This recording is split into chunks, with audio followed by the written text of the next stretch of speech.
प्रिय साथियों, छात्र एवं छात्राएं, जैसा कि आप जानते हैं, बिहार लोक सेवा आयोग के द्वारा 64वीं मुख्य परीक्षा का परिणाम की घोषणा की जा चुकी है और उस घोषणा के साथ ही सभी बच्चे अब इंटरव्यू की तैयारी में लग गए हैं। और मैं अपने तमाम बच्चों और साथियों के लिए इंटरव्यू के संबंध में कुछ खास मैं अपने अनुभव के आधार पर टिप्स देना चाहूँगा, जिससे कि आप सभी बच्चे लाभान्वित होकर के अपनी अंतिम सफलता प्राप्त कर सकें। मैं ललित कुमार सिंह हूँ। मैं 48 से 52वीं बैच का अधिकारी हूँ और मैं वर्तमान में DCLR के पद पर उदाकिशुनगंज अनुमंडल मधेपुरा जिला में पदस्थापित हूँ। और मैं पिछले 10 वर्षों से मैं एक बिहार सिविल सर्विसेज फाउंडेशन, जो कि एक निःशुल्क संस्था है, का मैं पिछले 10 साल से संचालन करता आ रहा हूँ। जहाँ जहाँ भी मेरी पोस्टिंग हुई है, मैं सभी जगह वहाँ के क्षेत्र के जो गरीब एवं मेधावी बच्चे हैं उनको निःशुल्क मैं उनको मार्गदर्शन देता हूँ और प्रत्येक रविवार को मैं उनका BPSC और UPSC के लिए क्लास का भी आयोजन करता हूँ।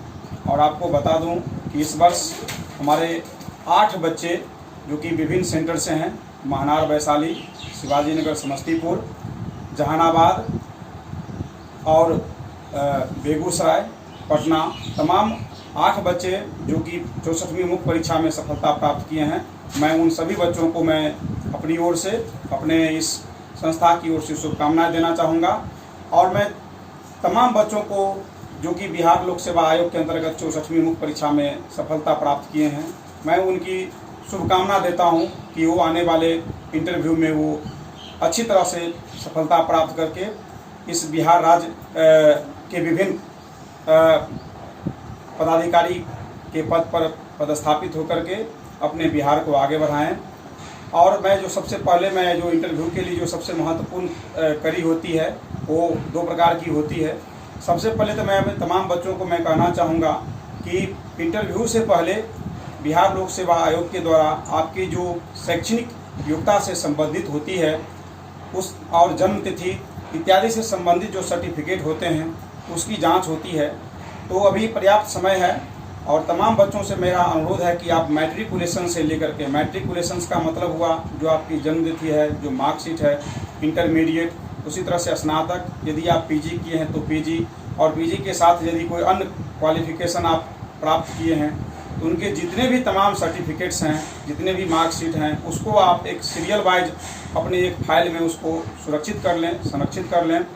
इसके साथ जो ऐसे बच्चे जो किसी खास कैटेगरी से बिलोंग करते हैं, चाहे SC हो, ST हो, अथवा वो डिसेबिलिटी जिसको हम लोग निःशक्तता बोलते हैं उस कैटेगरी से हो, या कुछ बच्चे ऐसे भी होते हैं जो स्वतंत्रता सेनानी परिवार से बिलोंग करते हैं, जिनको भी राज्य सरकार के द्वारा आरक्षण दिया गया है, ऐसे तमाम बच्चे वो सारे सर्टिफिकेट समय से पूर्व आप उसको तैयार करवा लें, क्योंकि उस सर्टिफिकेट बनाने में भी आपको कई समय लगते हैं, कभी CO कार्यालय, कभी SDO कार्यालय, कभी DM कार्यालय, तो ये समय लगता है। इसलिए मैं तमाम बच्चों से अनुरोध करना चाहूँगा कि सबसे पहली प्राथमिकता आप इस सर्टिफिकेट को दें, ताकि अंतिम समय में आपको कोई हड़बड़ी नहीं हो और अंतिम समय में जब आपका इंटरव्यू नज़दीक हो जाए उससे पहले आप इन सारे सर्टिफिकेट को आप बिल्कुल अपनी तरह से सुसज्जित कर लें। और साथ ही आप सभी लोगों से जो खास करके जो इंटरव्यू के लिए जा रहे हैं, आप लोगों से एक चीज़ और मैं कहना चाहूँगा कि आप अपने लिए ड्रेस, खास करके जो बॉयज़ होते हैं वो खास करके शर्ट पैंट, जूता इत्यादि, जो महिलाएं हैं उनके लिए समीज सलवार या फिर साड़ी, जो एक हमारा पारंपरिक ड्रेस है और एक बेहतरीन ड्रेस माना जाता है इंटरव्यू के लिए, उसकी भी आप तैयारी पहले से कर लें। अमूमन कभी कभी होता है कि जो लास्ट आवर में आप कभी कपड़ा सिलाते हैं और पता चलता है कि वो शरीर के अनुसार आपको सूट नहीं कर रहा है, कभी कोई किसी चीज़ की कमी रह जाती है, कभी किसी चीज़ की कमी रह जाती है। इसलिए आप लोगों से मेरा अनुरोध है कि सर्टिफिकेट और जो ड्रेस पहन करके आप जाना चाहते हैं उसको पहले से सिलवा करके और उसको पहन करके देख लें कि क्या वो आपके शरीर के लिए अनुकूल है या नहीं है। यदि उसमें कोई कमी है या उसको बदलने की इच्छा हो, आप उसको बदल लें। इसलिए ये सर्टिफिकेट और कपड़ा, ये दो चीज़ें पूर्व से आप तैयार करके रख लें, ताकि अंतिम समय में कोई हड़बड़ी नहीं हो। और अब मैं आपके इंटरव्यू के विषयों पर आते हैं। जो इंटरव्यू होता है, सबसे पहले तो मैं आप सभी बच्चों को मैं बताना चाहूँगा कि इंटरव्यू कोई बहुत बड़ी चीज़ नहीं होती है। बस यूँ ही बस समझिए कि एक वार्तालाप होता है। जिस तरह से आप अपने घर में अपने बड़े गार्जियन के साथ या कभी अपने शिक्षक के साथ या किसी गणमान्य व्यक्ति के साथ जो एक समान बातचीत करते हैं, एक समान बातचीत का ही एक तरीका इंटरव्यू है। इंटरव्यू के जितने भी सदस्य होते हैं सभी गुणवान होते हैं, सभी मैच्योर होते हैं और सभी विषय के विशेषज्ञ होते हैं जैसा कि आप सभी जानते हैं। और वो ये भी जानते हैं कि बच्चा मुख्य परीक्षा, प्राथमिक परीक्षा, प्रारंभिक परीक्षा पास करके आया है तो निश्चित रूप से बच्चे के पास मेधावी है, बच्चा क्षमतावान है। तो वो आपके जो विषय थे, खास करके जो वैकल्पिक विषय थे, उस वैकल्पिक विषय की गहराई में नहीं जानते हुए आपकी समान जानकारी लेना चाहते हैं। और समान जानकारी के रूप में कुछ जो विषय हैं जो परंपरागत रूप से चलते आ रहे हैं उसी पर आपको फोकस करना है। जिसके अंतर्गत सबसे पहले तो आप अपने बायोडाटा का अर्थ हुआ आपका नाम, आपका जन्म तिथि, जन्म स्थान। ये तीन चीज़ बहुत महत्वपूर्ण होते हैं आपके बायोडाटा से संबंधित के प्रारंभिक पहलू में, क्योंकि आपके नाम कुछ मीनिंगफुल हो सकते हैं या आपके नाम से कुछ हमारे देश में या देश के बाहर भी कुछ ऐसे महापुरुष हुए होंगे, या आपके नाम से मिलता जुलता कोई ऐसी ऐतिहासिक या कोई ऐसी घटनाएं हों जो कभी हमारे देश के लिए, हमारे इतिहास के लिए के क्षेत्र में चर्चित रहा हो। साथ ही जो आपकी जन्म तिथि है वो भी कहीं ना कहीं साहित्यिक दृष्टिकोण से या फिर ऐतिहासिक दृष्टिकोण से यदि महत्वपूर्ण रहा है वो तिथि या वो साल, तो उसकी आप तैयारी कर लें। इसके अलावा आपका जो जन्म स्थान है, उस जन्म स्थान की क्या खासियत है, क्या उसकी ऐतिहासिक पृष्ठभूमि है, क्या वो भौगोलिक रूप से कोई उस क्षेत्र की विशेषता रही है, इसके बारे में जान लें। और उसके बाद आपका जो शैक्षणिक योग्यता है, खासकर शैक्षणिक योग्यता में जहाँ से आपने स्नातक किया है और जिस विषय से स्नातक किया है, ये दो बहुत महत्वपूर्ण होते हैं इंटरव्यू के लिए। जिस संस्थान से आप स्नातक किए हैं उस संस्थान के बारे में आप पूरी जानकारी रखें। उस संस्थान की स्थापना कब हुई थी, उसके प्रथम प्रिंसिपल या डायरेक्टर कौन थे, वर्तमान प्रिंसिपल डायरेक्टर कौन है, वो संस्था किस कानून के अंतर्गत, किस एक्ट के अंतर्गत संचालित किया जा रहा है, उससे संबंधित जानकारी रखें। साथ ही आप जिस विषय से स्नातक किए हैं उस विषय की अच्छी जानकारी रखें, क्योंकि आपका वैकल्पिक विषय भले ही परीक्षा में कुछ और हो सकता है, लेकिन जो वहाँ हमारे जो विशेषज्ञ टीम बैठते हैं वो बच्चों से ये अपेक्षा करते हैं कि बच्चा स्नातक किया है तो स्नातक के विषय में बच्चे को क्या जानकारी है, और वो इन डेप्थ नहीं जा करके उस जो स्नातक के विषय हैं उसके कुछ सामान्य जानकारी आपसे ज़रूर लेना चाहते हैं। और आपसे ये उम्मीद करते हैं कि बच्चा 3 साल या 4 साल जो जिनका भी जैसा भी स्नातक का ड्यूरेशन रहा है, आपसे वो उम्मीद करते हैं कि बच्चे छोटी छोटी जानकारी अवश्य रखते होंगे। और इसके अलावा कुछ आपके जो वैकल्पिक विषय हैं उनको भी मैं एक बार आप इंटरव्यू जाने से पहले एक बार 2 बार दोहरा लें, क्योंकि कभी कभी उस वैकल्पिक विषय से छोटे छोटे सवाल पूछे जाते हैं और वहाँ पर सवाल यदि भी बहुत छोटे होते हैं और यदि आप उस समय जवाब नहीं दे पाते हैं तो थोड़ा सा आपको आत्मग्लानि महसूस होगी।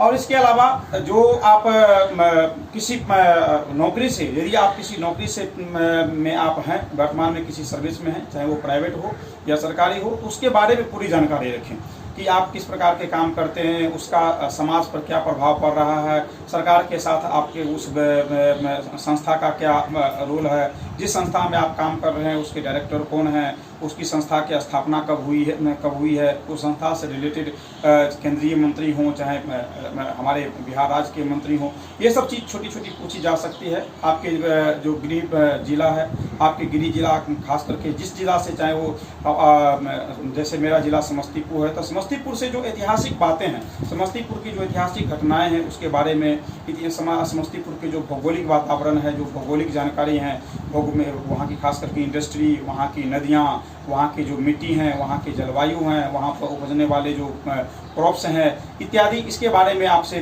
वो हमारे जो विशेषज्ञ हैं वो आपसे उम्मीद करते हैं कि आपके स्टूडेंट अपने ज़िला के बारे में जानें। साथ ही हमारे समस्तीपुर जिला, चाहे आपके जिला से जो भी स्वतंत्रता सेनानी हुए हैं, चाहे जो भी हमारे वहाँ उस जिला से रिलेटेड जो महापुरुष हुए हैं, उनके बारे में आप जरूर जानकारी आप हासिल कर सकें। आपके जिला के वर्तमान डीएम कौन हैं, आपके क्षेत्र के जो माननीय सांसद महोदय हैं, उनका नाम आप जरूर जानें। आपके क्षेत्र कौन सी विधानसभा में पड़ती है, उस विधानसभा के हर एक विधानसभा के पार्टिकुलर नंबर होता है, उस विधानसभा के पार्टिकुलर नंबर को जानें। और इसके अलावा आपसे एक चीज़ और मैं आपसे जो उम्मीद की जाती है बोर्ड को, जब आप इंटरव्यू में जाते हैं तो इंटरव्यू से पहले आपसे एक फॉर्म भराया जाता है जिसमें आपको पद की वरीयता देनी होती है, जो कि इंटरव्यू से पहले ही आपको बाय पोस्ट आता है आयोग के द्वारा, जिसको भर करके आपको वापस भेजना होता है। तो जो पद की जो वरीयता होती है, उस पद की वरीयता को बहुत ही सावधानी से भरने की आवश्यकता होती है। उसमें कोई हड़बड़ी नहीं करें। जब भी आपके पास वो फॉर्म आता है तो उसका आप एक फोटो स्टेट करा लें रफ में, और रफ में पहले आप पद को भर लें। और जब आप भरे हुए पद को से आप बिल्कुल आप निश्चित हो जाएं कि जो मैंने जो पद भरा है उसके सीरियल जो है सो बिल्कुल सही है, तो फिर उसको आप फाइनली उसको भर करके आयोग को भेजें। और उस पद की जो वरीयता देते हैं उसकी आप तार्किक विश्लेषण जरूर करें कि यदि मैं डिप्टी कलेक्टर को मैं पहला पद दिया हूं तो मैं डिप्टी कलेक्टर को क्यों दिया हूं, मैं डीएसपी के पद को पहली प्राथमिकता दिया हूं तो मैं डीएसपी के पद को मैं क्यों दिया हूं, यदि कॉमर्शियल टैक्स को मैं पहली प्राथमिकता दिया हूं तो कॉमर्शियल टैक्स को मैं पहली प्राथमिकता क्यों दिया हूं। क्योंकि ये अक्सर ये सवाल पूछा जाता है कि आप जो अपने वरीयता के रूप में पहला डीएसपी दिया या डिप्टी कलेक्टर दिया, तो ऐसा क्यों आपसे पूछा जाता है। साथ ही जिस पद के डीएसपी डिप्टी कलेक्टर ये किस एक्ट के अंतर्गत जो है सो बिहार में ये पद लागू होता है, इसको भी आप जानें। साथ ही एसडीओ जिसको डिप्टी कलेक्टर भी कहा जाता है, वही डिप्टी कलेक्टर बाद में आकर के जो आप एसडीओ या एसडीएम बनते हैं। एसडीएम के कार्य को आप जान लें, जो कि हमारे जो सीआरपीसी एक्ट के अंतर्गत जो भी एसडीएम है काम करते हैं, और सीपीसी के अंतर्गत जो काम करते हैं उनके एक्ट के जो तमाम पहलू हैं उनको आप जरूर जानें। क्योंकि आपसे उम्मीद करती है कि आप एसडीएम बनने जा रहे हैं, आप क्या क्या काम करेंगे क्षेत्र में, और आपको एसडीएम बनाने से या आप डीएसपी बनाने से आप क्षेत्र में किस प्रकार से काम करेंगे। यदि पुलिस के में आएंगे तो आप किस प्रकार से क्राइम को कंट्रोल करेंगे, आप एसडीएम बनकर के क्षेत्र में किस तरह से जो है सो क्षेत्र के विकास करेंगे। खासकर गरीब जो लोग होते हैं, जो गरीब होते हैं, जो पीपीएल धारी होते हैं, उनको आप कैसे विकास करेंगे। जो वहाँ की महिलाएं जो आर्थिक रूप से कमजोर होती है उसके लिए आप क्या करेंगे। क्षेत्र में शांति, विधि और व्यवस्था किस प्रकार कायम करेंगे, धारा 144 क्या होती है, धारा 145 क्या होती है, इस सब के बारे में आप थोड़ी सी पहले से जानकारी आप प्राप्त कर लें। इसके अलावा आपसे राष्ट्रीय और अंतर्राष्ट्रीय घटनाक्रम, राष्ट्रीय और अंतर्राष्ट्रीय घटनाक्रम से अक्सर सवाल पूछे जाते हैं। अभी वर्तमान में आप जैसा कि जानते हैं पूरे विश्व में कोरोना वायरस का प्रकोप चल रहा है। आप कोरोना वायरस से भी अभी हाल में ही उत्तर प्रदेश लोक सेवा आयोग का इंटरव्यू भी जारी है, वहाँ से भी जो जानकारी मिल रही है, वहाँ भी कोरोना से संबंधित कई प्रश्न बच्चों से पूछे जाते हैं। खास करके जो कोरोना वायरस को लेकर के जो हमारी केंद्र सरकार जो गृह मंत्रालय है वो होती है, और हमारे बिहार सरकार का जो गृह विभाग होती है, जो कोरोना वायरस को लेकर के तमाम लॉकडाउन से संबंधित जो घोषणाएं और जो ये आदेश निर्गत किया जाता है विभाग के द्वारा, वो किस एक्ट से गाइड होता है इसके बारे में जान लें। अभी जितने भी कोरोना है अब ये वायरस है, सभी डिजास्टर मैनेजमेंट एक्ट के अंतर्गत इस कानून को लिया गया है, और इसी कानून डिजास्टर मैनेजमेंट एक्ट के अंतर्गत ही सारी प्रक्रिया यहाँ पर लागू की जा रही है। इसके अलावा जो हेल्थ का जो अपना एक एक्ट होता है उसका भी इसमें इन्वॉल्वमेंट होता है। तो ये तमाम जो एक्ट होते हैं जिसके अंतर्गत ये कोरोना और ये जो वायरस का प्रकोप है इसको भी जान लें। हमारे जिला प्रशासन का क्या रोल होता है, आप एसडीओ का क्या रोल होगा इस कोरोना वायरस में, या वर्तमान में क्या रोल है, इसको भी जान लें। और खास करके हमारे अभी बिहार में जैसा कि जानते हैं कि अक्टूबर नवंबर में बिहार का विधानसभा का इलेक्शन भी होने जा रहा है, तो आपसे बहुत सारा सवाल जो है बिहार के विधानसभा इलेक्शन से भी पूछा जा सकता है। तो आप आगामी बिहार विधानसभा को चुनाव को लेकर के भी कुछ आपसे सवाल पूछा जा सकता है, उससे में भी आप अपनी तैयारी कर लें। और खास करके इंटरव्यू के समय के दौरान कभी कभी खासकर किसी पॉलिटिकल व्यक्ति या पॉलिटिकल पार्टी के बारे में भी आपसे पूछा जा सकता है। तो ऐसी परिस्थिति में आप एकदम बिल्कुल किसी खास पार्टी या किसी खास पॉलिटिकल लीडर को बहुत तवज्जो नहीं दे करके जो न्यूट्रल एक संवैधानिक जो दायरा होता है उस संवैधानिक दायरे में अपना उत्तर दें। आपके उत्तर से ये नहीं झलकना चाहिए कि आप किसी खास पार्टी के समर्थक हैं या किसी खास पार्टी के विरोधक हैं, जो विरोधी हैं। जो हमारे संविधान के अंतर्गत जो हमको कानून दिया गया है, जो विधानसभा जो इलेक्शन कमीशन के द्वारा जो गाइड होती है विधानसभा का इलेक्शन, उसके अंतर्गत आप अपना उत्तर दें।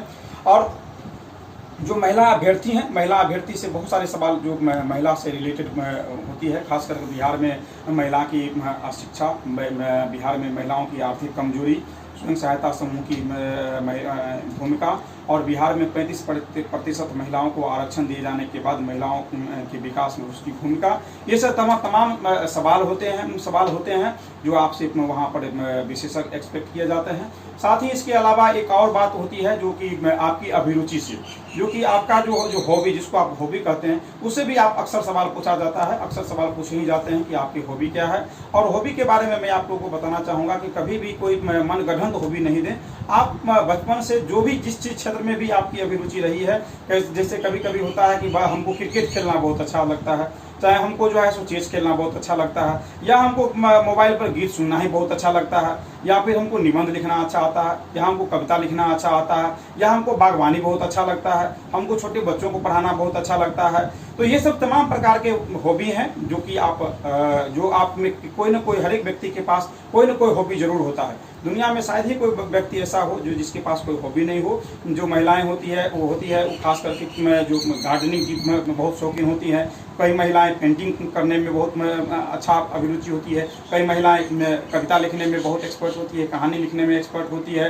तो ये सब आपकी हॉबी होती है। तो हॉबी से संबंधित आप जरूर अपनी तैयारी कर लें। और हॉबी से संबंधित आपसे पूछा जाएगा, जैसे क्रिकेट से तो बहुत अच्छे आप जो भी हमारे बैट्समैन रहे हैं, चाहे बॉलर रहे हैं, चाहे भारतीय क्रिकेट में रहे हैं, चाहे विश्व स्तर पर रहे हैं, तो उनके नाम जरूर रखें। और जो खास करके उपलब्धि रही है उसके बारे में आप जरूर जान लें। आपसे कुछ बारीकी सवाल भी पूछे जा सकते हैं। जैसे मान लीजिए पेंटिंग के क्षेत्र में कुछ आपके नाम से पूछे जा सकते हैं कि बिहार में भाई 2-4 पेंटर का नाम बताइए, जो भारत के स्तर पर जो है सो 2-4 पेंटर का नाम बताइए। तो ये सब चीज़ जो आपकी अभिरुचि है उससे संबंधित आप जरूर अपनी तैयारी पूरी कर लें। राष्ट्रीय अंतर्राष्ट्रीय घटनाक्रम के संबंध में मैं कहना चाहूँगा कि जितने भी पिछले 2 महीना, 3 महीना, 4 महीना, 6 महीना की जितने भी न्यूज हैं उसको आप जरूर पलटने का कोशिश करें। आप पलटने के क्रम में आप इतने पुराने पेपर हैं तो अच्छी बात है, नहीं तो आप सभी के पास प्रतियोगिता दर्पण निश्चित रूप से होगा। आपके पास प्रतियोगिता दर्पण के अंतर्गत जो अंदर में बहुत सारी चीज़ों पर जो सब्जेक्टिव विषय पर जो विश्लेषण करके उसमें आलेख आए हुए हैं, उस आलेख को आप जरूर पढ़ें। और आज के बाद से जितने भी हमारे खास करके आपके परिवार में जो भी अखबार आते हैं, खासकर दैनिक जागरण हो, चाहे हिंदुस्तान हो, या प्रभात खबर हो, या दैनिक भास्कर हो, जो भी पेपर आते हैं उसके संपादकीय पेज को आप जरूर पढ़ें। उसको कटिंग करके रखें। जो भी उसमें महत्वपूर्ण लाइन है उसको रेड लाइन से, ब्लू लाइन से, ग्रीन लाइन से, जो भी आपको अच्छा लगता है उसको अंडरलाइन करें और उसको एक फाइल बना करके रखें। साथ ही इसके अलावा जो आपको जो टीवी, आजकल सभी के घर में आप टीवी है, आप टीवी पर समाचार जरूर देखना करें। खासकर जो आपका जो दूरदर्शन का न्यूज़ जरूर देखें। इसके अलावा लोकसभा और राज्यसभा की टीवी आप जरूर देखें। लोकसभा राज्यसभा की टीवी देखें कि उसका जो है सो एक शेड्यूल दिया रहता है कि आज के दिन किस विषय पर कितने बजे इसका क्या विश्लेषण किया जाएगा।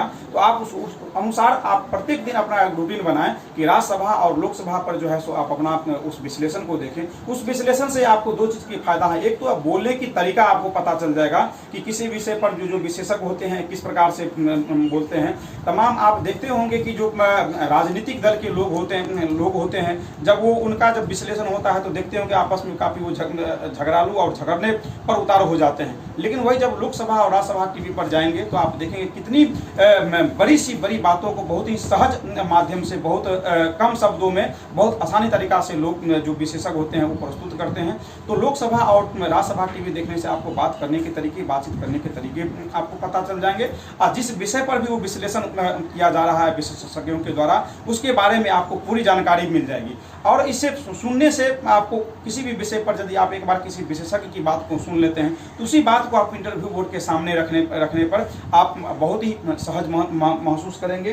तो ये सब जो है सो, और एक चीज़ और आपसे सवाल पूछा जाता है कभी कभी जो है, जो साइकोलॉजी खास करके मनोविज्ञान जो से संबंधित भी आपसे प्रश्न पूछे जा सकते हैं। मनोविज्ञान से संबंधित वो सवाल देखने में, सुनने में तो बहुत आसान होता है, लेकिन उसके पीछे बहुत रहस्यमय शक्ति छुपी रहती है और वो किसी न किसी खास पर्पज से वो पूछते हैं। इसलिए मैं उसके बारे में मैं कहना चाहूँगा कि जब भी आपसे कुछ साइकोलॉजिकल सवाल पूछे जाते हैं तो आप कुछ देर के लिए आप उस सवाल के बारे में सोचें। ऐसा नहीं कि सवाल पूछते हैं तुरंत उसका जवाब दे दें। आप सवाल को समझ लें कि सवाल क्या पूछा जा रहा है, और कुछ कुछ सेकंड का पल भर आप सोच लें कि इसका क्या जवाब, बेहतर जवाब हो सकता है, उसके बाद आप जवाब दें। साथ ही मैं इंटरव्यू के बारे में कुछ मैं सावधानी बरतना चाहूँगा। दो चीज़ तो मैं आपको पहले ही बता दिया हूँ कि एक सर्टिफिकेट है जो कि बिल्कुल आप 15 दिन पहले, 20 दिन पहले उसको बिल्कुल आप एक अच्छे फाइल में, नया मार्केट से एक नया फाइल खरीदें और उसको पन्ना बाय पन्ना, एक एक करके, file by file, sheet by sheet, उसको जन्म तिथि से लेकर के लास्ट आपके जो कैरियर के जो लास्ट सर्टिफिकेट हैं और जो कैटेगरी से संबंधित है उसको सर्टिफिकेट को सजा लें। और दूसरी बात, कपड़ा को भी आप बिल्कुल एकदम पहले से सजा लें। खास करके कपड़ा के बारे में मैं कहना चाहूँगा कि कभी भी बहुत भड़काऊ ड्रेस पहन करके इंटरव्यू में नहीं जाना है। जो साधारण कपड़ा होता है, खास करके या तो ब्लू, ब्लैक कलर का आप निश्चित रूप से पैंट पहने। जो लाइट कलर का जो शर्ट होता है वो लाइट कलर का जो है शर्ट पहने। कोशिश करें कि चेकदार शर्ट आपका नहीं हो। एक प्लेन शर्ट खरीदिए, या तो खरीद करके पहनना चाहते हैं तो खरीद सकते हैं, या उसको टेलर के यहाँ सिलाई करा करके, जैसा भी आपको पसंद हो। कलर लाइट हो, सीजन के अनुसार आप टाई लगा भी सकते हैं, नहीं भी लगा सकते हैं, आपकी अभिरुचि पर है। यदि टाई लगाने की आदत है तब जरूर लगाएं। यदि टाई लगाने की आदत नहीं है तो कोशिश करिए कि आप नहीं लगाइए। मैं अपनी व्यक्तिगत बताऊं कि मैं टाई नहीं लगाता हूं, और मैं इंटरव्यू में भी टाई लगा कर नहीं गया था। तो टाई कोई मायने नहीं होती है। हाँ, थोड़ा ये चीज़ है कि थोड़ा देखने में आप जरूर स्मार्ट बन जाते हैं, लेकिन कभी कभी होता है कि जो लोग टाई नहीं लगाते हैं वो लगाने के बाद असहज महसूस करते हैं, तो ये आपके थोड़ा परेशानी हो जाती है। इसलिए आपकी अभिरुचि है कि टाई लगाना चाहते हैं या नहीं लगाना चाहते हैं। साथ ही आप जूता, आप इंटरव्यू में कोई भी जो भी छात्र हैं, आप खास करके जो बॉयज हैं, आप हमेशा जूता का ही प्रयोग करें। खास करके चाहे आपके पास चाहे वो डार्क ब्राउन जूता हो या ब्लैक जूता हो, आप वो पहन करके जाएं। जो महिलाएं हैं, आप अपनी सुविधा अनुसार जूता का भी प्रयोग कर सकते हैं, चप्पल का भी, सैंडल का भी प्रयोग कर सकते हैं। और आप अपनी सुविधा अनुसार सलवार समीज हो या साड़ी हो, जिसमें भी आपको कंफर्टेबल महसूस करें वो आप जरूर पहनें। कभी कभी मैं व्यवहारिक बात बताता हूँ, महिलाएं लोग खास करके जो पढ़ने वाली स्टूडेंट हैं, छात्राएं हैं, वो जनरली साड़ी नहीं पहनती हैं, समीज सलवार ही में पहन करके हमेशा वो व्यतीत रहती है, और इंटरव्यू के दिन साड़ी पहन लेती है। तो उसके कारण जो वो काफ़ी असहज महसूस करती है, क्योंकि साड़ी पहनने का एक अपना परंपरागत तरीका है, ठीक है ना। और उस तरीका में आपको कभी आप ढले हुए नहीं हैं, तो वैसी परिस्थिति में आपको साड़ी उस समय असहज महसूस होगा। तो ऐसी अभ्यर्थियों के लिए जिनको साड़ी पहनने की आदत नहीं है, आप समीज सलवार ही पहन करके जाएं।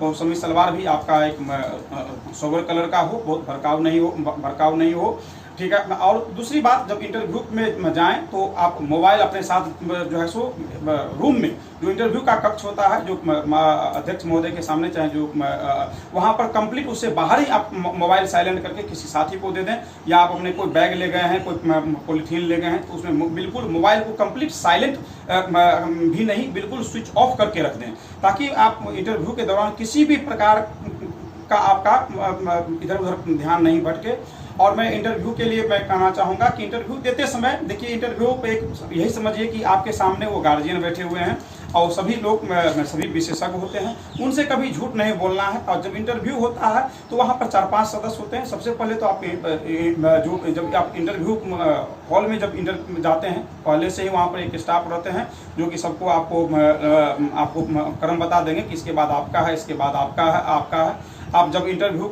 में जाएं तो नॉक, दरवाज़ा को खटखटाएं बहुत धीरे तरीके से, और थोड़ा पुश करें गेट को। अब गेट खुलने के बाद सबसे पहले आप परमिशन लें। आप हिंदी में बोलना चाहते हैं तो हिंदी में बोलें, सर मैं अंदर आ सकता हूं, या फिर इंग्लिश में बोलना चाहते हैं तो आप सर से रिक्वेस्ट है, सर मे आई कम इन।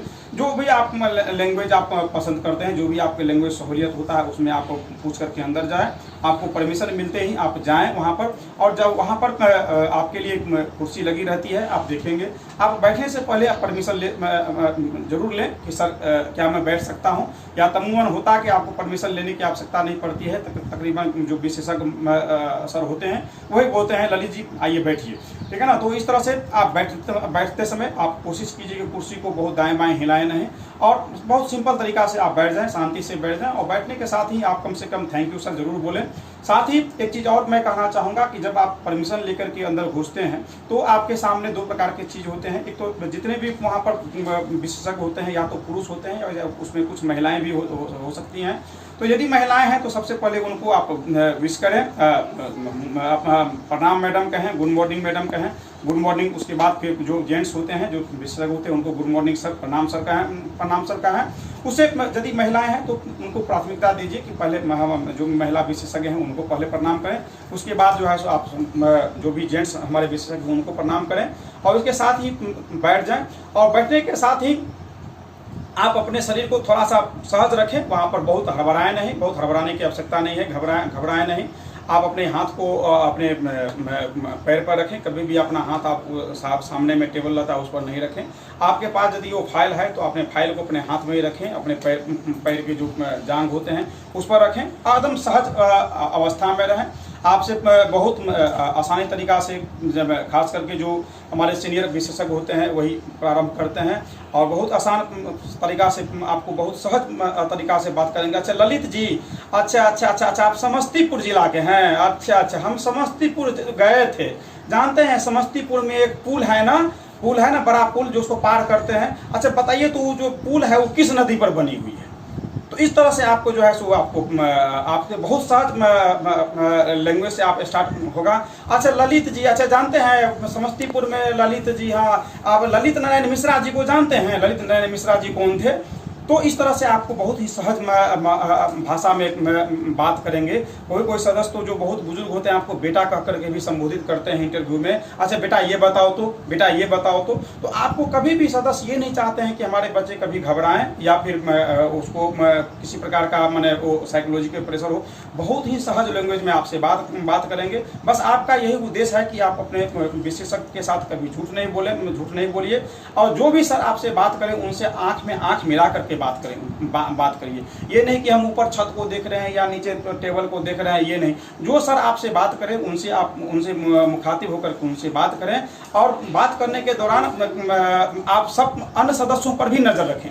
ऐसा नहीं कि जो सदस्य पूछ रहे हैं सिर्फ उसी की तरफ देखते जा रहे हैं, बाकी सदस्य को इग्नोर कर रहे हैं, ये उनकी भावना नहीं होनी चाहिए। आप अधिकतम समय जो विशेषज्ञ आपसे पूछते हैं सवाल उनसे आंख में आंख मिलाइए, लेकिन इसी बीच में दूसरे सदस्यों पर भी अपना ध्यान करिए, ताकि सभी सदस्य को लगे कि मैं सभी के सामने मैं मौजूद हूं और सभी के सामने उत्तर दे रहा हूं।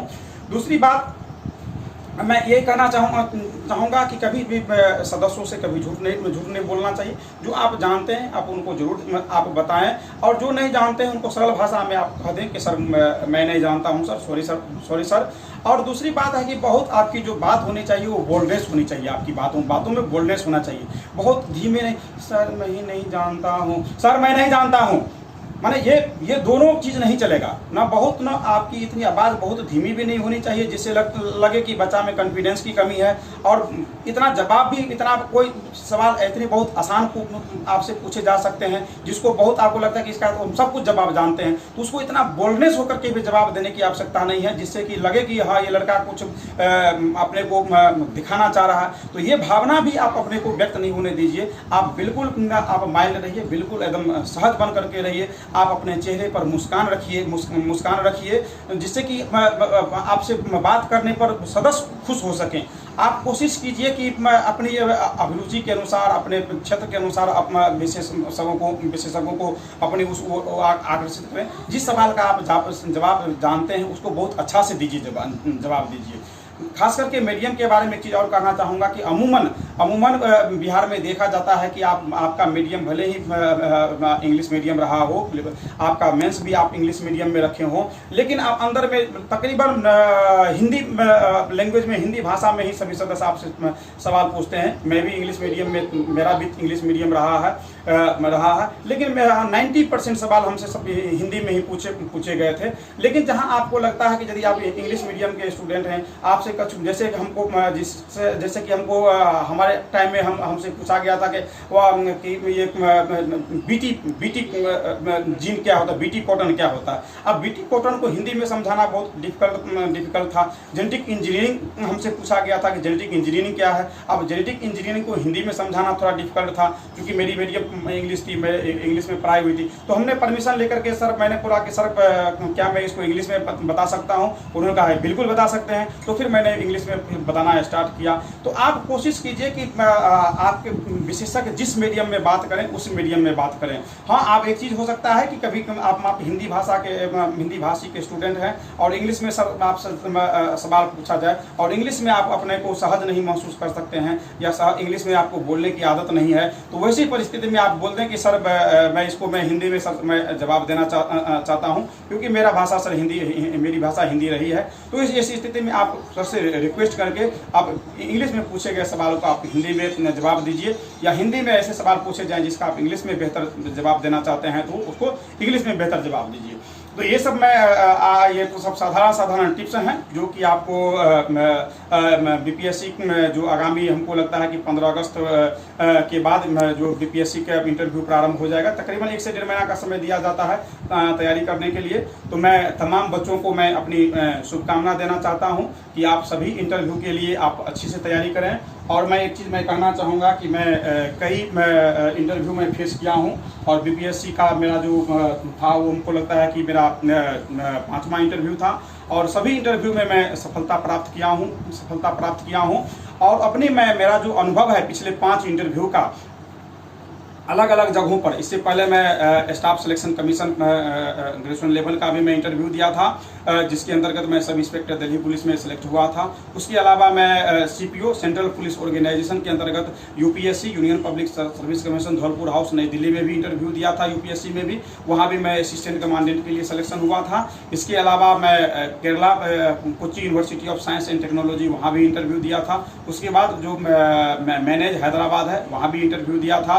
तो तमाम इंटरव्यू का मुझे अनुभव रहा है, और सभी इंटरव्यू में मुझे अच्छे मार्क्स मिले थे।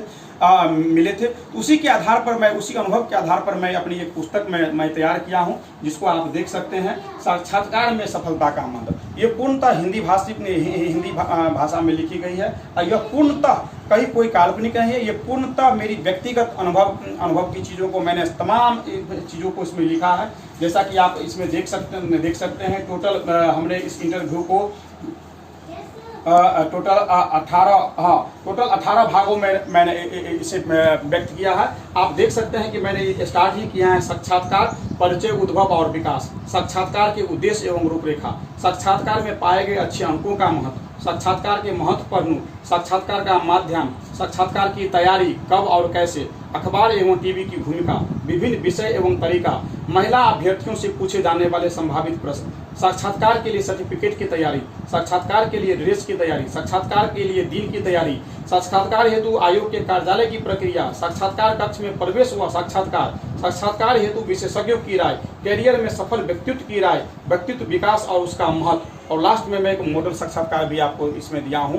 साथ ही मैं बताऊंगा कि इसमें जो है सो करीब 10 ऐसे छात्र हैं जो यूपीएससी बीपीएससी में इंटरव्यू देकर के सफलता प्राप्त किए हैं, अभी वर्तमान में आईपीएस आईएएस के पद पर स्थापित हैं। उनके पूछे गए प्रश्नों को मैंने यहाँ पर इसमें संकलित करके दिया है। साथ ही इसके चैप्टर में विशेषज्ञों की राय के अंतर्गत आपको जो यूनियन पब्लिक सर्विस कमीशन के पूर्व अध्यक्ष थे, जो बीपीएससी के पूर्व अध्यक्ष थे, वैसे लोगों का मैंने इसमें जो है सो आपको उनके द्वारा जो विशेषज्ञ की जो टिप्स होती है उसको मैंने इसमें दिया है, और उनके द्वारा जो विचार व्यक्त किए गए हैं उनको भी दिया है, जो कि आपको पूरी इंटरव्यू की जो 0 से लेकर के 100 तक वो जो जितनी भी इंटरव्यू की प्रक्रिया है उसके अंतर्गत जितने भी पहलू हैं सभी को इसमें हमने दर्शाने का कोशिश किया है। और हमको लगता है कि इस बुक को यदि यदि इस पार से उस पार यदि आप पढ़ लेते हैं, ये मैक्सिमम 3 से 4 घंटे का ड्यूरेशन में आपको ये किताब आर पार आप पढ़ सकते हैं। तो हमको नहीं लगता है कि बाकी दुनिया में कहीं पूछने की आवश्यकता होती है। ऐसे आप स्वतंत्र हैं, आपको जहाँ भी आपको अच्छा लगता है आप अपने सीनियर से, अपने टीचर से, कहीं किसी कोचिंग संस्थान से आप हेल्प ले सकते हैं। आप अपनी पूरी क्षमता के अनुसार आप अपनी तैयारी कीजिए, क्योंकि आपको ये नहीं पता होता है कि हमको रिटर्न में मेंस में कितना मार्क्स प्राप्त हुआ। इसलिए आप कोशिश कीजिए कि अभी वर्तमान में जो बिहार लोक सेवा आयोग के द्वारा 120 मार्क्स का इंटरव्यू लिया जा रहा है और रिटर्न जैसा कि आप जानते हैं 900 का रिटर्न हुआ है। टोटल 220 अंक के आधार पर आपका जो है सो अंतिम चयन परिणाम की घोषणा होगी। इसलिए मेरा आपसे उम्मीद है कि इस इंटरव्यू में जो 120 का है आप कोशिश कीजिए 90 प्लस इंटरव्यू में नंबर लाने का। और हमको लगता है कि जितनी बातें आपको हमने बताया है इस पर आप यदि ध्यान दीजिएगा, इसको बारीकी से इंटरव्यू को बारीकी से देखने की आवश्यकता है, इसको सीरियसली लेने की आवश्यकता है, क्योंकि इंटरव्यू में आप अच्छे मार्क्स लाते हैं तो इसके 2 परिणाम होते हैं। अच्छे मार्क्स लाने से एक तो होता है कि आपका माने आप परीक्षा पास कर जाते हैं, दूसरी बात होती है कि सिर्फ परीक्षा ही नहीं पास करते हैं बल्कि आपको पद की वरीयता के अनुसार अच्छे पद भी मिल जाते हैं। इसलिए इंटरव्यू को बहुत सीरियसली लेने की आवश्यकता है। जितने भी बच्चे आप हमारे 64वीं बीपीएससी मुख्य परीक्षा में पास किए हैं सभी को मैं बताना चाहूँगा कि इसको एक एक चीज़ को आप बारीकी से लीजिए। ड्रेस, सर्टिफिकेट, घूसने से लेकर के राष्ट्रीय घटनाक्रम, अपना वैकल्पिक विषय, ग्रेजुएशन का स्तर, अपने संबंधित जिला, संबंधित कॉलेज, बहुत सारी चीज़ों को आप गूगल पे जाकर के अपने जिला के बारे में बहुत सारी जानकारी प्राप्त कर सकते हैं। और मेरा आप लोगों से अनुरोध है कि एक एक विषय पर आप एक फाइल बनाएं और फाइल में एक एक विषय पर, समस्तीपुर जिला है तो समस्तीपुर जिला का सारा चीज़ को डॉक्यूमेंट्स को उस फाइल में रखें। आप अपना कॉलेज है तो उस कॉलेज का सारा डिटेल जानकारी रखें। अपने नाम, जन्मतिथि, जन्म साल से संबंधित जितने भी है। आप ऑप्शनल सब्जेक्ट का एक बार इस बार से उस बार अपने ऑप्शनल सब्जेक्ट को जाएं। यदि आपका स्नातक किया हुआ कई वर्ष हो गए हैं तो फिर से आपसे मेरा अनुरोध है कि स्नातक के विषयों को एक बार आप जरूर आप एक बार जान। और दूसरी बात मैं अंतिम में कहना चाहूँगा कि देखिए, सब आदमी जानते हैं कि बहुत कुछ हमारे हाथ में नहीं होता है। बहुत कुछ होता है जो कि आप मेहनत करते हैं, सब कुछ करते हैं, लेकिन परिणाम जानते हैं कि सब आदमी जानते हैं कि ईश्वर के हाथ में होता है कि और सब आदमी जानते हैं कि भाई एक किस्मत नाम का एक चीज़ होता है। और हमको लगता है मेरा जो अपना विश्वास है कि सभी आप लोग भी को भी विश्वास करनी चाहिए। किस्मत के पीछे जरूर ईश्वर की शक्ति होती है। आप ईश्वर को सब शक्तिमान माने और जब भी आप इंटरव्यू के लिए जाएं तो आप अपने घर में जो भी आप देवी देवता हैं उनको जरूर पूजा करके जाएं। आप जिस धर्म के भी हों, हिंदू हों, मुस्लिम हो, क्रिश्चियन हो, व्हाटएवर में भी आप जिस धर्म के भी आप मानते हो आप उस धर्म के अनुसार अपने घर में जरूर देवी देवता को पूजा करके जाएं। आप यदि अभी तक पूजा नहीं किए हों, कभी पूजा करने की आदत नहीं हो तो आप पूजा करने की आदत बनाइए और प्रत्येक दिन आप स्नान करके अपने घर में जो भी देवता हैं, सरस्वती माता खास करके जो छात्रों के लिए सबसे प्रभावी देवता मानी जाती है, आप सरस्वती माता को जरूर पूजा करें और उनसे आशीर्वाद प्राप्त करें। उनसे विनती करें कि हम मेहनत कर रहे हैं माता, आप हमको आशीर्वाद दीजिए कि हम सफलता प्राप्त करें। और इंटरव्यू के दिन अपने मम्मी पापा, अपने दादा दादी को जरूर चरण स्पर्श करके जाएं। यदि आप साथ में नहीं हैं तो दूर से भी टेलीफोन से अपने मम्मी पापा को, अपना दादा दादी को, अपने गुरुओं को से जरूर आशीर्वाद प्राप्त करें, क्योंकि अंत समय में यही सब आशीर्वाद ही आपको काम आता है। आप कितना भी पढ़ लिख लेते हैं लेकिन इंटरव्यू में जो आशीर्वाद है वो सबसे शक्तिशाली पावर आपके पर काम करेगा। तो यही हमारी शुभकामना है आप लोगों के साथ। आप पूरे मन से आप इंटरव्यू की तैयारी करें। आपके पास जितनी भी ताकत है आप पूरी ताकत लगा दीजिए। ये मत सोचिए कि कि अगली बार नहीं होगा तो अगली बार ये आप शब्द नहीं ला करके इस बार हुआ है, इसी बार आपको एकदम बिल्कुल हर हाल में इंटरव्यू में भी सफलता प्राप्त कर लेनी है। इस उद्देश्य के साथ, इस मनोबल के साथ आप काम कीजिए। ईश्वर पर विश्वास करिए, वो सब अच्छा काम करते हैं। यदि आप मेहनत करेंगे तो वो भी देखते हैं कि कौन बच्चा कितना मेहनत करता है और मेहनत के अनुसार वो भी परिणाम देते हैं। इन्हीं शुभकामनाओं के साथ मैं अपने तमाम बच्चों को, उनके अभिभावक को मैं पुनः बधाई देता हूं कि आपने 64वीं मुख्य परीक्षा पास किए हैं। और मैं आशा करता हूं कि आइए, जिस तरह से आप आज हम लोग बिहार सरकार में रह करके लोगों की सेवा कर रहे हैं, समाज को सेवा कर रहे हैं, आशा करता हूं कि आने वाले समय में आप भी इस क्षेत्र में आएँ और कहीं न कहीं आएंगे तो मुलाकात होगी ही। इन्हीं शुभकामनाओं के साथ आप सभी को पुनः धन्यवाद एवं बेस्ट ऑफ लक।